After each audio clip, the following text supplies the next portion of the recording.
In Spain, food is not just sustenance, but a way of life, a celebration. From the vibrant streets of Madrid to the sun-drenched coasts of Barcelona, one dish remains a beloved classic: albondigas, or as we know them, Spanish meatballs. In my opinion, these meatballs are the absolute creme de la creme of meatballs.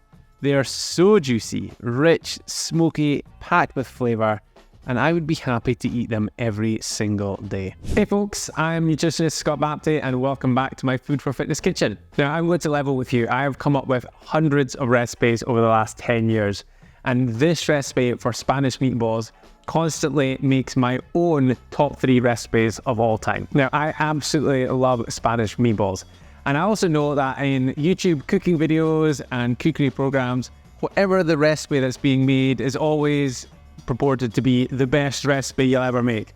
And maybe I'm guilty of overhyping recipes in the past as well, but don't hate, we all do it. But genuinely, this recipe for Spanish meatballs is legitimately one of my favorites. So instead of talking about it anymore, all we're going to do is go and make it.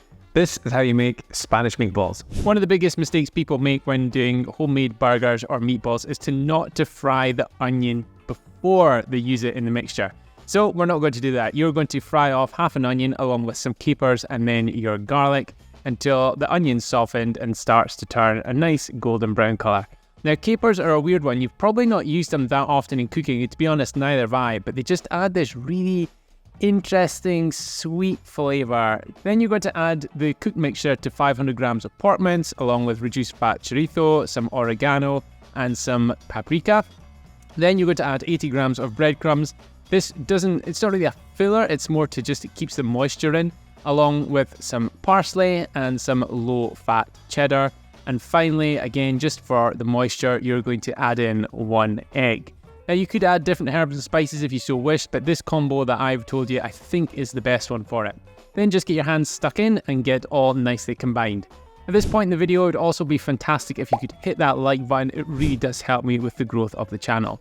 Then once everything is nicely mixed, just remove it from the bowl or keep it in the bowl and take little bits from it. But my favourite way to make meatballs is to divide up the mixture into quarters and then divide those bits into half and so on and so forth. This just allows you to get more evenly sized meatballs instead of running out the end as they get progressively smaller and smaller.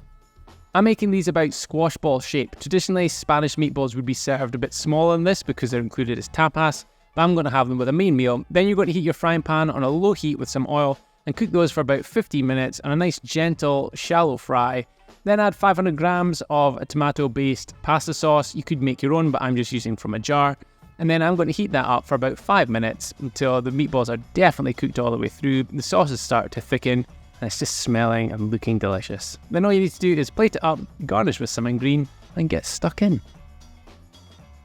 So that's how you cook Spanish style meatballs. 100% my favorite meatball recipe of all time. And like I said at the start of the video, probably one of my top 3 favorite recipes of all time. So I hope you enjoy this as much as I do. And if you want the full recipe, I've included it inside my book, The Ultimate High Protein Handbook, because out of the 80 recipes in there, there's 60 brand new ones, but 20 of my favorites. And of course I had to include this. So if you click the link below in the description, you'll be able to get your copy of the book. But in the meantime, thank you so much for watching. I'm off to go and eat this, and I'll speak to you later.